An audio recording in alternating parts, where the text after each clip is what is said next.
عسلامة، مرحبا بكم في فيديو جديدة وين باش نحكيو على الريجيم سيتوجين.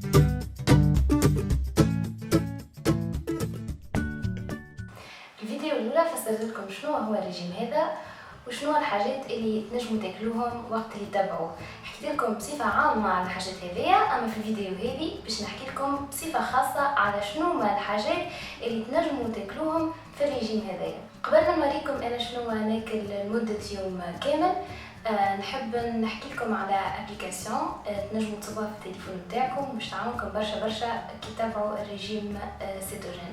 الابليكاسيون اسمها كارب مانجر، فتلقاو في الديسكريبسيون لين تنجموا تدخلوا عليه وتصبوا الابليكاسيون هذه في تليفونكم.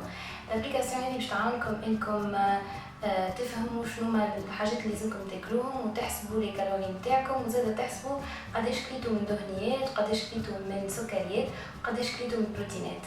بالنسبه للكيتو دايت راهو ما فماش ريجيم كيما الريجيمات اللي مستانسين نعملوهم اللي يقولوا لنا شنو ناكلوا في فطور الصباح، شنو ناكلوا في الغداء وشنو ناكلوا في العشاء. نتوما عندكم الحريه الكامله باش تختاروا شنو تاكلوا. جوست يلزمكم تتبعوا القائمه نتاع الماكلات اللي عندكم فيها الحق. وبالطبيعه بالنسبه للكيتو دايت راهو الصيام المتقطع حاجه مهمه برشا باش تعاوننا ان نقصوا الوزن نتاعنا. انا ننصحكم باش تتبعوا الصيام المتقطع وتاكلوا لمده 8 سوايع وتصيموا لمده 16 ساعه. هو من المستحسن ان ناكل وجبتين اكاهو، لكن لو كان نبداو مازلنا كي بدينا في الكيتو دايت يعني ما فيها باس كان ناكلوا 3 وجبات في النهار ونحاولوا ان نقصوا الوجبات هذه.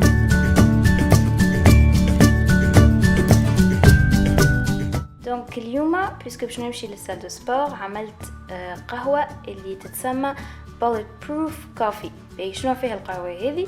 فيها مغرفه ولا زوز زيت نوت كوكو ومغرفه ولا زوز زبده، دونك مغارف صغار، دونك مغارف نتاع قهوه. دونك نحطوهم في قهوه كحله ونخلطوهم ونشربوهم. دونك هذه اول غرفه باش ناكلو اليوم بعد ما مشيت للسال دو سبور. دونك هذايا لهنا هذايا بروكلو عملته يشبه للروز، وهذايا لحم مشوي مع زبده. دونك هذايا باش يكون اول غرفه كما قلت لكم. بون قبل ما نمشي للسال دو سبور ما كليت حتى شيء، وعندي 15-16 ساعه ملي كليت. الحاجه الثانيه اللي ناكلها جست بعد الفطور اللي تنجم تكون يعني الديسير نتاعنا هي فات بومبس. باهي هذوما شنوما؟ هذوما متكونين من نواه كوكو وبور دو كاكاوات وستيفيا. باش نحط لكم الريسيت نتاعهم كيفاش نجموا تعملوهم واحنا ناكلوهم هذوما الحاجتين. سورتو واحنا كي نبداو مازلنا كي بدينا في الريجيم ممكن باش نشتيو حاجه حلوه، دونك هذوما باش يعاونونا ان ما ناكلوش الحلو.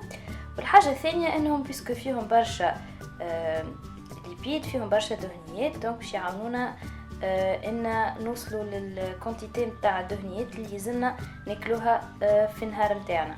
بالنسبه للعشاء تنجموا تعملوا بيتزا بالبات نتاع البروكلو. انا حطيت فيها سردينه، تنجموا تحطوا فيها تون كيما تنجموا تحطوا فيها بزيت فرomage كان تحبوا. وبون الاكثريه انا في العشاء نعمل سلطات، سورتو كي يبدا ما عنديش برشا وقت، لكن في الويكاند تنجموا تدلوا رواحكم وتعملوا البيتزا هذيا. كان تحبوا تشوفوا الغوسيت اكتبوا لي كومنتير وان شاء الله نصور لكم المره الجايه كيفاش تعملوا البيتزا هذه. ان شاء الله تكون الفيديو هذه عجبتكم وان شاء الله تكونوا استفدتوا من الافكار اللي وريتهم لكم بالنسبه للوجبات اللي تنجموا تاكلوهم في الكيتو دايت. باش تلقاو في الديسكريبسيون تاع الفيديو قائمه تاع الماكلات اللي تنجموا تاكلوهم. وزاده نهار الخميس باش نهبط في الفيديو باش نحكي فيها على التشالنج اللي باش نعملوه ان شاء الله في رمضان. دونك كينكم انتريسي ما تنساوش باش تشتركوا في القناه ونشوفكم عن قريب. بسلامة.